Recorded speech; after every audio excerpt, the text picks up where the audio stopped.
it seems like in the academic world, they're always pushing about how many tech jobs are available and they're going unfilled. However, in the news and in headlines, it talks nothing about these unfilled roles, but folks being laid off on a daily basis. CEO Sundar Pichai told his workforce to expect more cuts. An Amazon spokesperson did confirm those layoffs. The head of Prime. So today, we're going to be discussing tech career paths and how you can land a career within tech. Malolele, everybody, welcome to another episode on Made Mamani Tech. Today, we're going to be getting into career paths within tech, and I'm going to be offering my experience and some advice and tips in terms of getting a job in tech. So the first thing that I would assess is your passion. Where is your passion at today? The reason I pose this is because if you're not passionate about what you do, it's going to be hard for you to get a job in any field, in any career path, right? So I would first assess, how passionate are you about getting into tech? Is it something you really want to do or just kind of want to do? You got to be hungry. Once you've assessed your passion within tech, everything else, whether it's hard or whether challenges come at you, you're going to be able to face them because that passion is what's going to give you the motivation to overcome, right? So first assess how passionate about tech you are. Now, you don't have to be a tech guru or someone who just loves tech and that's all you think about, right? I would say it has to be something where you're motivated to get up every day, right? You love what you do. When you wake up, you're excited to go out there and tinker with the new technologies that are emerging, right? That's the passion that I'm talking about, the passion that you need to obtain a job within the tech field. Next, I would assess where your tech skills are and your soft skills, right? These are some of the key things you want to assess before even thinking about a career in tech, right? So if your tech skills aren't up to par, and I won't say you have to know how to code, but coding is a great skill to have, right? Within tech, it sets you apart and allows you to be open to more roles if you do have coding as a skill set, right? If you don't know how to code, that doesn't mean you're limited, right? There are various roles within tech that don't require coding. I would say assess your tech skills. So whether that's coding, tinkering with hardware, do you enjoy, have you put your own PC together? I myself haven't, but it's a goal of mine that I want to in the future, right? And definitely I'll come out with a video for that. But have you ever put a PC together? Those are tech skills that are very valuable, right? Do you like tinkering with tech gadgets? So like a Flipper Zero, your TV, your Xbox, PlayStation, Nintendo Switch. Have you ever tinkered around with your own Wi-Fi at your home, right? Have you ever played around with your home network, trying to analyze that? These are all tech skills that you don't have to go to university for. There's various free resources on the internet that can help you level up your tech skills. So first assess your tech skills, and if they're very low at this point in time, go and try to level up your game, right? It'll just aid in your desire to land a role within tech. All right, so once you've assessed that you have a passion for getting into tech, you've assessed your tech skills, right? And even if you're low, don't make that is not a barrier of entry into the tech world, right? A lot of folks have gained tech skills. I myself continue to gain skills as I work within the industry now. So even with my degrees and certifications that I do hold, I still am learning. And that's another thing I want to add. You have to be willing and enjoy the fact that you're gonna always have to be constantly learning, because tech always evolves. There's new technologies emerging on a daily basis. So you yourself have to come up to speed with these technologies on a daily basis. All right, once we've assessed all of that, let's get into some of the popular tech career paths. Now, I'm just gonna list them out, maybe talk on a few of them in terms of ones that I actually have held, in terms of like roles that I have held, right? But definitely go do your further research into these roles. I just kind of want to list the popular ones out there. That way you get an idea of what roles are available within tech and maybe some of the basic requirements for each role, right? So let's get this most popular one probably out of the way: software engineering, right? Or software development. Now that can be broken down to different roles, right? I'll list them off. So you have back-end development, front-end development. Within that, like the whole full stack development, so both back-end and front-end. Then you have mobile development, working with mobile applications, creating iOS applications or Android applications. Web developments, another role. So think your websites, folks that are creating your websites, those are some of the various roles. And obviously within this role, a big requirement into any development is coding, right? It's built off of coding. So understanding your basics of coding, your object-oriented programming, optimization, big O notation, if those things sound new to you, maybe there's just things you kind of want to brush up on before you start applying for roles like this. That shouldn't limit you, but at least you should know what is required of you before trying to pursue these roles, right? You're gonna have to understand some understanding of basic coding, so Python, JavaScript. Each of these roles have various coding languages that they work in, right? Swift for Android development, or for Swift for iOS development, and then Java, and I think Kotlin is the other one for Android. I might be wrong. I'll put the right one here. But you got to think about these things, right? Those coding goes into those roles, right? That's a majority of those roles are going to require coding, and they're going to come with coding challenges. I myself, in terms of software development roles that I've held in the past, so all of my roles have required some level of coding, some more than others, obviously. But I'd say the one closest, and the role that I'd even add into this is not very popularly known, but is QA. So people who test the quality of code, right?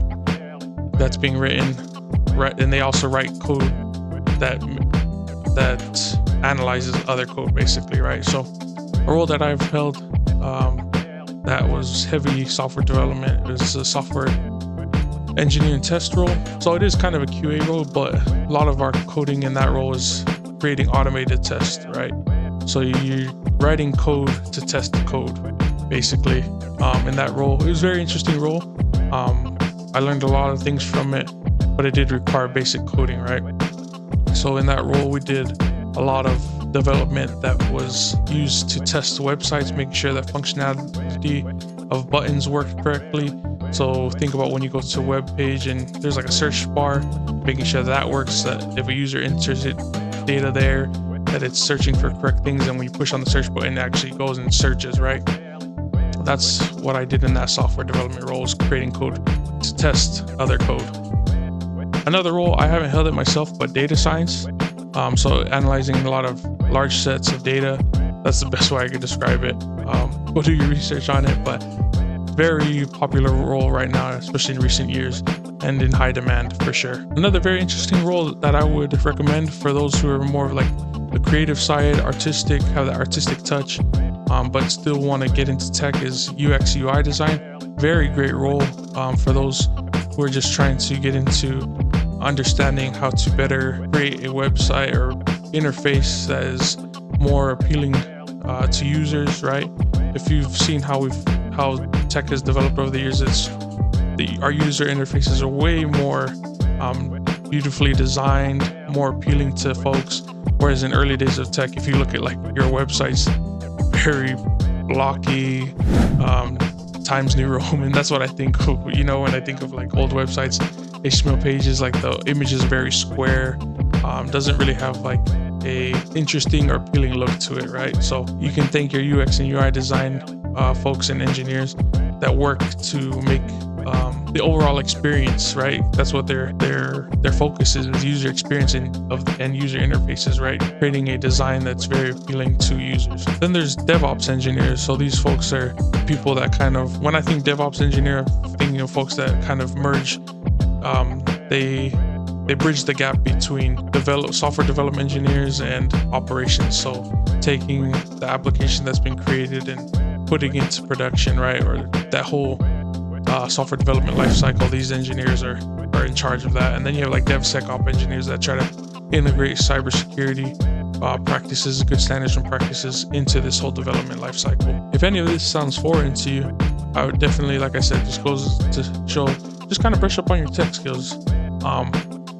And you'll see as you brush up on these tech skills, a lot of these things that may seem foreign to you, you'll start to become more familiar with it. And then last but not least, cybersecurity. That's like my bread and butter. I love cybersecurity, everything revolving around cybersecurity, right? So the reason I saved it for last was within cybersecurity, there's various roles within cybersecurity. So I'll just go ahead and start listing them off. Blue teaming, this is more of your defensive side of cybersecurity. So trying to understand how systems are being hacked and how we can mitigate those vulnerabilities or ways that if they've been attacked, right? Then you have red teaming that are simulating the attacker, right? Trying to get into the mindset of a hacker and actually hack systems so that companies are aware of the vulnerabilities within their systems. Within that, within the offensive side of cybersecurity, you have like pen testing, or also known as ethical hacking, which is kind of the career path I'm trying to go after. You have like bug bounty, that's kind of a separate like side of offensive cybersecurity, but very cool, and that's how I kind of got my start into cybersecurity. Then you have purple teaming, which is kind of in between of that. You have like your incident response teams, the roles, right? Your SOC analyst roles falling into blue teaming. There's malware, reverse engineering, right? GRC, governance, risk, and compliance. Working more so on the policy-based side of things, creating the frameworks for cybersecurity, right? So those roles, GRC roles, definitely won't require much coding or any coding at all. Some of those other roles, blue teaming, SOC analysts, probably won't need any coding for that. Maybe just understanding your coding. There's like, those are, like I said, these are skill sets that if you just have like a tinkering mindset, they're great roles. You don't have to know how to code because you're just trying to figure out ways to get into that mindset of how can I defend against a hacker. All right, so like I said, those are just some of the career paths. Definitely go do your research into those career paths, but I just kind of wanted to list them out for you so you know what career paths are available. And I definitely didn't touch on all of them, right? There's a bunch of career paths within tech. That's the great thing and the thing I love about tech. I would say though, the next step in terms of once you've identified which career path you want to go down, find an entry-level role, right? So whether that's an internship or, a lower paying role that gets you to where you want to go to, definitely go for that role, right?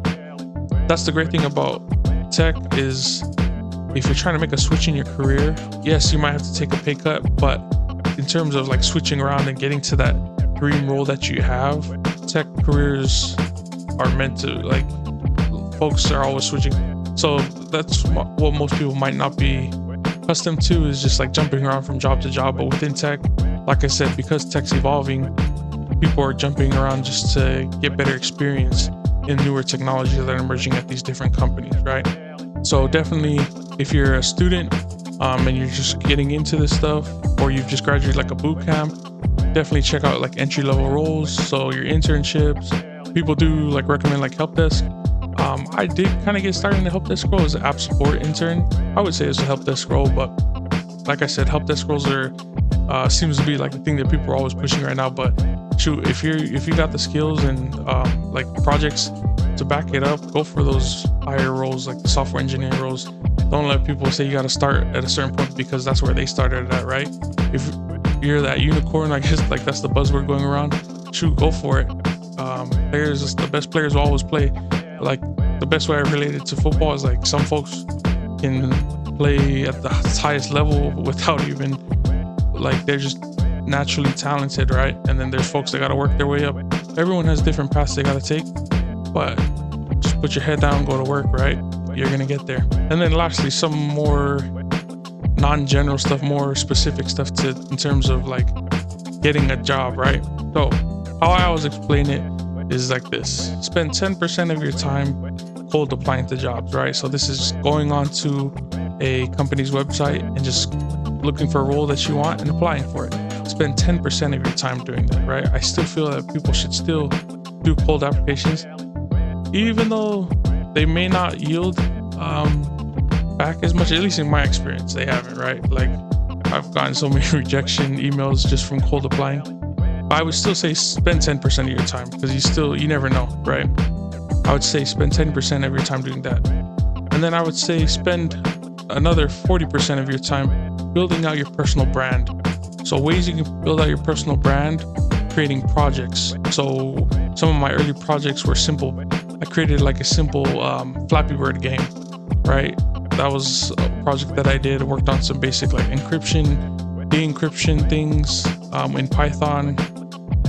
The Flappy Bird game was built in was it? C++. And built it out. It was a crappy game, but like I said, it was a good project to put on my resume. And I learned a lot, right? I've done development projects within building my own iOS application. So make sure, whether you're doing projects within school, put that on your resume or on your own time. It just shows your passion within the industry.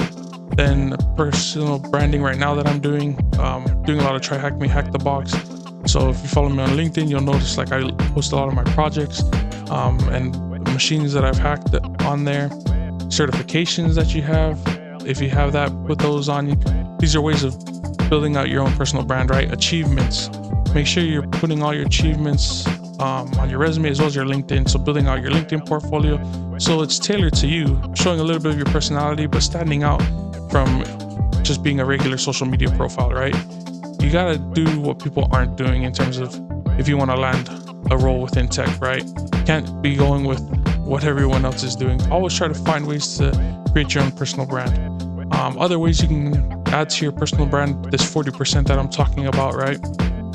Create a blog on Medium, very popular place to write blogs, or create a YouTube channel. That's why I have my YouTube channel, and definitely it's helped me to land roles that I have. Also, I just like sharing advice with folks in terms of how I've been able to get where I am at in tech right now. That's how I would say. So 10% of cold applying, 40% personal branding, and then the rest 50% spent in networking. Now, when I say, so 50% of your time needs to be spent towards networking, right? The quote that comes to mind when I hear networking, that my dad always shared and I've heard from other people as well, is network equals net worth, right? Network equals net worth. And I definitely have seen how, as I've built my network out, I'm not saying my net worth is at $1 million, but it's gone up in the past couple of years, right? As I built my network out. So I'm not at Elon Musk level, but true, I'm like doing better than I was 4 years ago, right?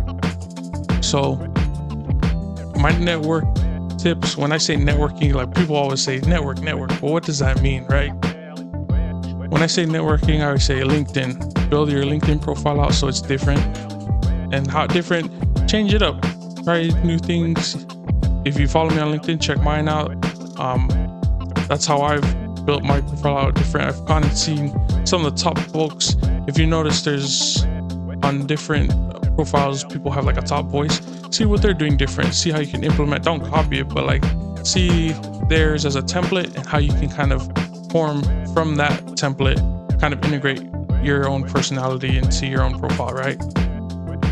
I love LinkedIn. It's probably the most active that I am on social media is on LinkedIn, right? And that's because I'm just trying to build my personal brand out, because I've seen how it's helped me land the roles that I'm in today, right?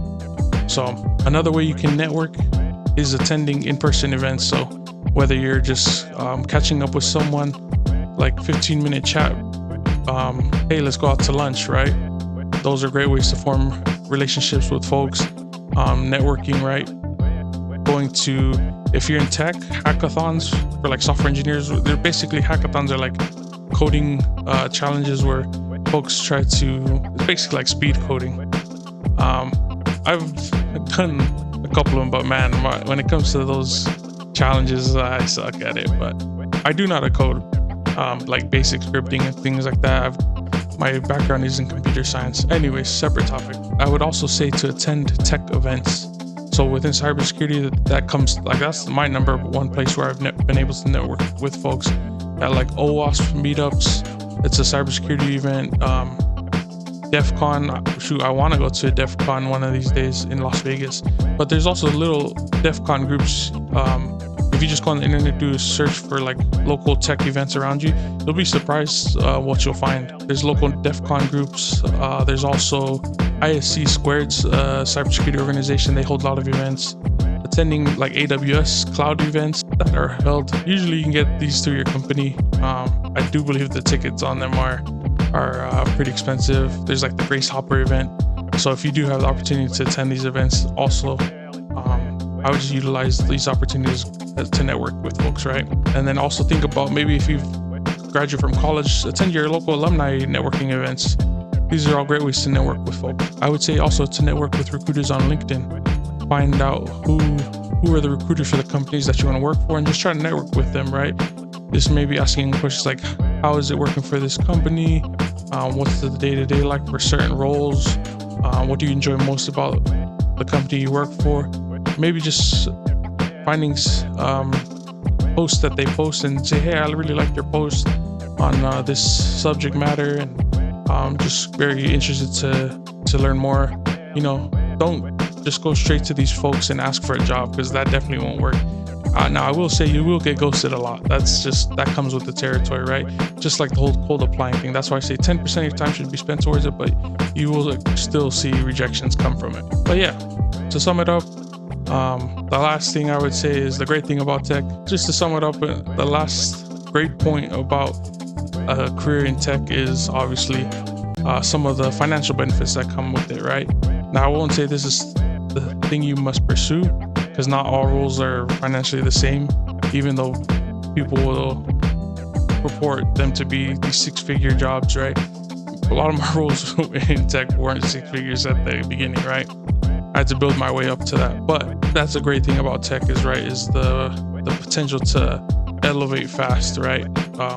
Within the financial salary, right? So definitely check that out. I wouldn't say that should be your number one reason to get into tech, because that's why I put passion first, right? You have to have passion for it. Financial freedom will come with it, as with anything in life, right? If you have a passion for something, the financial freedom will usually come as you continue to put more passion and working towards it, right? But hope you guys enjoyed and liked this video. Just kind of wanted to come on here and share my experience, some of my advice and tips with you guys. If you enjoyed this content, please give it a like and subscribe to the channel, as I'll be rolling out with more tech content. But yeah, appreciate you guys' support so far on the channel. Like I said, if there's anything that you want to see on the channel, please do comment in the comment section down below. But until next time, aim high and achieve. Du Aufwand. Mal out.